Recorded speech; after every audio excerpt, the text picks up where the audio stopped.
আওয়ামী লীগ যেটা বোঝার চেষ্টা করছে এখন যে তাদের জীবনের সবচেয়ে বড় ভুল হয়েছে। সবচেয়ে বড় ভুল হয়েছে যে মবের ভয়ে গণভবন থেকে হেলিকপ্টারে করে শেখ হাসিনাকে যে দিল্লিতে পাঠানো হয়েছে, এই কাজটি আওয়ামী লীগের যে সবচেয়ে বড় ভুল হয়েছে। আসসালামু আলাইকুম রহমতুল্লাহি ওয়া বারাকাতুহু। সম্মানিত দর্শক, আওয়ামী লীগ সম্ভবত ইতিহাসের একটি ভয়ঙ্কর ঝুঁকি নিতে যাচ্ছে।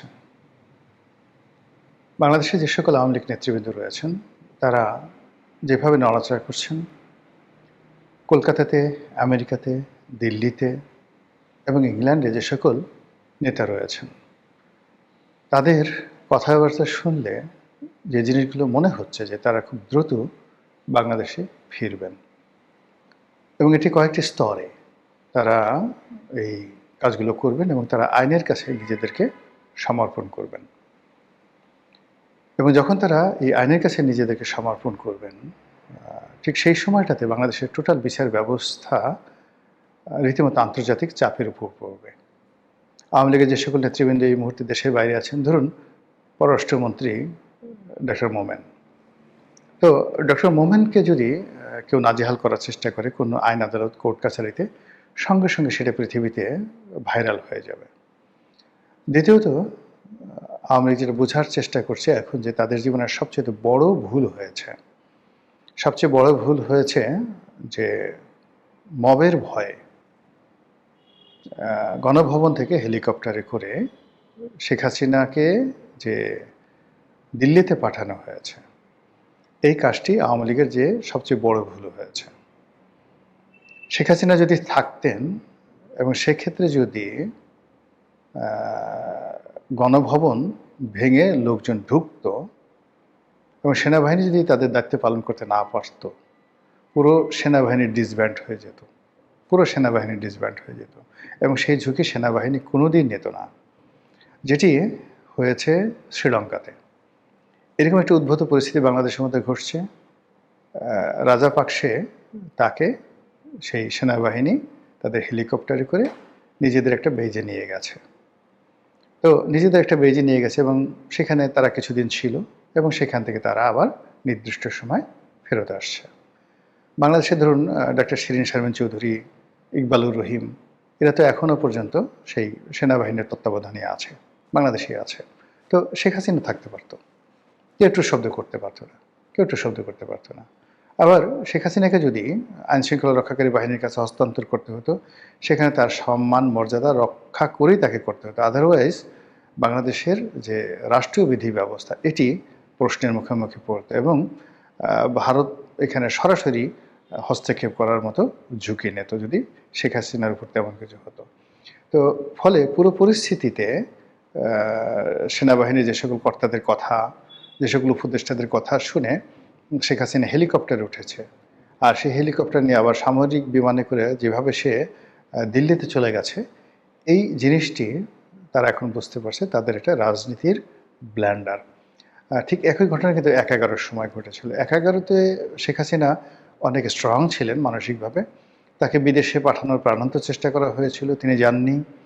তারপরে তিনি যখন বিদেশে গেলেন, যেন বিদেশ থেকে না আসেন, প্রাণান্ত চেষ্টা করা হয়েছিল, তিনি সর্বশক্তি নিয়োগ করে ইংল্যান্ড থেকে তিনি বাংলাদেশে ফিরে এসেছিলেন। ফলে ফিরে আসার পর তিনি জেলায় গেছেন, সব কিছু হয়েছেন, কিন্তু আওয়ামী লীগ ক্ষমতায় ফিরে পেয়েছে।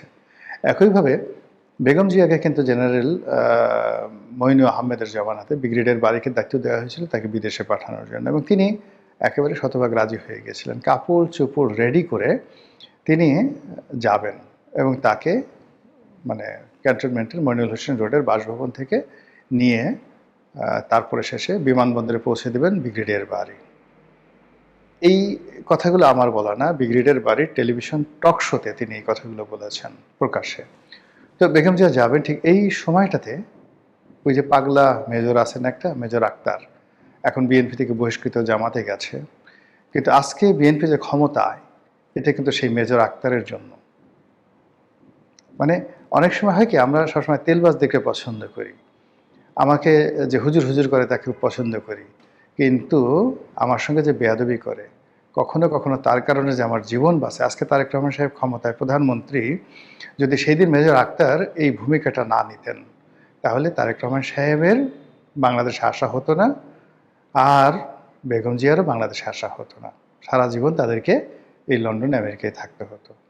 এবং এই কথা মানে মেজর আক্তার বলেনি, মানে আক্তার সাহেব আমাকে বলেছে, বাট আমি যখন এটা ব্রিগেডিয়ার বাড়ির মুখ থেকে শুনছি, যে টেলিভিশনে তিনি বলেছেন যে ওই তিনি রওনা করবেন বেগম জিয়া, কাপড় চোপড় প্যাক করা সব। অবশ্যই তারেক রহমান সাহেব এই ঘটনা জানেন। এই সময় মেজর আক্তার ঢুকেছেন সেখানে হন্তদন্ত হয়ে। ঢুকে তিনি এই অবস্থা দেখে তিনি অবাক হয়ে গেছেন। তিনি ম্যাডামকে বললেন যে, ম্যাডাম কি শুরু করছেন আপনি? আপনি যদি চলে যান রাজনীতি থেকে, কোনোদিন আর বাংলাদেশে আসতে পারবেন? বিএনপি থাকবে, বিএনপির কোনো লোক আর জীবনে কখনো অর্গানাইজ হতে থাকবে, আপনি যেতে পারবেন না, মরে গেলেও যেতে পারবেন, আমার লাশের উপর দিয়ে যেতে হবে। দ্যাট ওয়াজ দ্য ডায়ালগ, আমার লাশের উপর দিয়ে যেতে হবে। বেগম জিয়ার একটা ভালো গুণ ছিল কি জানেন? এই বেগম জিয়া মেজর আক্তারদের মতো লোকদেরকে তিনি শুনতেন। কর্নেল অলির মতো লোকদেরকে, যারা মানে বিএনপির এখন যারা নেতৃত্ব, তাদের দৃষ্টিতে বেয়াদব, অকৃতজ্ঞ, কিন্তু এই কর্নেল অলির সাথেই বেগম জিয়ার সবচেয়ে বিশ্বস্ত সম্পর্ক ছিল। এই সাইফুর রহমানের সাথে বেগম জিয়ার সেই সম্পর্ক ছিল। তিনি এই কথাগুলো শুনতেন। তো শোনার ফলে কি হলো, সেই যাকে বলা হয় বেগম জিয়া থেকে গেলেন, নতুন ইতিহাস রচিত হলো, 1/11 হলো। এবং ওই যে তিনি 1/11-এর সময় যে টিকে গেলেন, এরপর তাকে আবার বিদেশে পাঠানোর জন্য শেখ হাসিনা কত চেষ্টা করেছে। তিনি যদি বিদেশে যেতেন, তাকে জেলে যেতে হতো না। তিনি বিদেশে যান নাই, তিনি জেলে গেছেন। জেল থেকেও তাকে আবার বিদেশে পাঠানোর জন্য প্রস্তাব দেওয়া হয়েছিল, তাও যাননি। ফলে বেগম জিয়ার জেল, দেশে থাকা, এমনকি তার মৃত্যু, এই যে তার যে বিয়োগাত্মক মৃত্যু, এই মৃত্যুই আজ তারেক রহমান সাহেবকে ক্ষমতায় বসিয়েছে। শুরুটা কোত্থেকে হয়েছিল? বেগম জিয়ার না যাওয়ার সিদ্ধান্ত। আর সে না যাওয়ার সিদ্ধান্ত কে দিয়েছিলেন? জামাত নেতা, এখনকার জামাত নেতা, সেই পাগলা মেজর আক্তার। বিএনপি যদি ন্যূনতম তাদের কৃতজ্ঞতা বোধ থাকতো, তাহলে এই মানুষগুলোকে তারা কখনোই দল থেকে তাড়াতো না। বোঝার চেষ্টা করুন। যদি শেখ হাসিনার পাশে এরকম একজন পাগলা আক্তার থাকতো, হেলিকপ্টারের সামনে গিয়ে দাঁড়াতো, আপনি যেতে পারবেন না।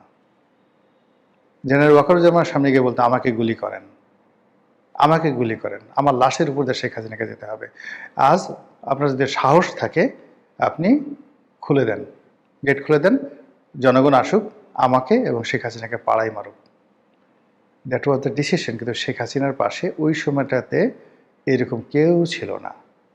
সবাই পালিয়ে গেছিল, সবাই কান্নাকাটি করছিল, এবং সবাই তাকে পালিয়ে যাওয়ার জন্য প্ররোচিত করেছিল, তার সন্তান থেকে শুরু করে সবাই। এবং তিনি একটা সময়, শেষ সময়টা পর্যন্ত আমি যতটুকু জানি, যেটা জেনারেল ওয়াকারুজ্জামানও বলেছেন, অন্যান্য বিভিন্ন সূত্র থেকে আসছে, যে তিনি বলেছিলেন, আমি মরে যাব কিন্তু আমি দেশ ছাড়ব না, আমাকে মেরে ফেলুক, আমি দেশ ছাড়ব না, আমি ক্ষমতা ছাড়ব না, কোনো কিছু হবে না। সে কিন্তু তার জিদ শেষ পর্যায়ে রেখেছিল। কিন্তু তার আপনজন, সেটা শেখ রেহানা, সেটা সজীব ওয়াজেদ জয়, জেনারেল ওয়াকারুজ্জামান থেকে শুরু করে এই দীর্ঘদিন তিনি যাদেরকে বিশ্বাস করেছেন, প্রত্যেকটা মানুষ তাকে হেলিকপ্টারে উঠে পালিয়ে যাওয়ার জন্য প্ররোচিত করেছে। ফলে বেচারি সিদ্ধান্ত নিতে পারেননি। আর এখন এমন একটা জায়গা থেকে মাইনকার সিপায় পড়ে গেছেন, যে ওখান থেকে রাতারাতি তিনি যে ফিরে আসবেন, সিদ্ধান্তটা তার একার নয়। তারেক রহমান সাহেব যেভাবে লন্ডনে ছিলেন, তার ফিরে আসার সিদ্ধান্তটা একার নয়। তদ্রূপ এই যে এখন তিনি যে দেশের বাইরে আছেন, সেখান থেকে ফিরে আসাটাও শেখ হাসিনার একার সিদ্ধান্ত নয়। তো এই জন্য তিনি তার যারা নেতাকর্মী, যারা সাহসী, তাদের সঙ্গে তিনি কথাবার্তা বলছেন এবং সবাইকে বলছেন যে, তোমরা আত্মসমর্পণ করো, যে যার মতো করে জেলে যাও যদি রাজনীতি করতে চাও। এবং ইতিমধ্যে আপনারা দেখেছেন, বরিশালে তালুকদার মোহাম্মদ ইউনূস সংসদ সদস্য ছিলেন এবং বরিশাল জেলা বিএনপির সেক্রেটারি, জেলা আওয়ামী লীগের সেক্রেটারি, তিনি আত্মসমর্পণ করেছেন এবং জামিন লাভ করেছেন। এর মধ্যে জেলে যারা গেছেন, সাবির হোসেন চৌধুরী বাংলাদেশে আছেন, সেলিনা হায়াত আইভি আছেন, মানে সুমন আছেন জেলে। মানে এই মানুষগুলো, মানে যারা যারা আছেন জেলে, এদের মধ্যে অনেকেই, এই যে সুনামগঞ্জের মান্নান সাহেব আছেন, মানে আওয়ামী লীগের যারা, মেজর রফিক এখন জেলে যাননি, তারা বাইরে আছেন। এমনকি শাহজাহান ওমর, তিনি জেলে আছেন, এই মানুষগুলো না যদি রাস্তায় বের হয়, এরা সবাই সাহসী, এরা সবাই রাজনীতিতে পোড় খাওয়া, এবং এরা আওয়ামী লীগকে সুসংগঠিত করতে পারবে। তার সঙ্গে যদি বাইরে থেকে যারা আছেন, যেমন মহিবুল হাসান চৌধুরী আছেন, এনামুল হক শামীম আছেন, ইকবালুর রহিম তো ক্যান্টনমেন্টে আছেন, হয়তো সম্ভবত, আমি জানি না। শিরিন শারমিন চৌধুরীর সাথে তিনিও আছেন, শিরিন শারমিন চৌধুরী আছেন। তো এই এখন আপনি দেখেন, এই যে লোকগুলোর নাম বললাম, এই লোকগুলোর সাথে সাথে আপনি ওই যে গৃহায়ণ গণপূর্তমন্ত্রী ছিল সমর রেজাউল করিম আছে, এদের তো আসলে এত বেশি বদনাম হয়নি, মামলা আছে, মোকদ্দমা আছে, কিন্তু এদের মুখ ওভাবে পচে যায়নি, ওদের মুখ ওইভাবে পচে যায়নি। ওই যে আমাদের পররাষ্ট্রমন্ত্রী ছিলেন সেই আবুল মাল্লা আব্দুল মহিদ সাহেবের যে ছোট ভাই ডক্টর মোমেন, তিনি আছেন। এরকম অনেকে আছেন যাদের আন্তর্জাতিক ফেজ আছে, ভ্যালু আছে, সততা আছে, জুলুম করেননি, অন্যায় করেননি, ঘুষ করেননি, দুর্নীতি করেননি, পরিস্থিতির কারণে তারা দেশের বাইরে আছেন।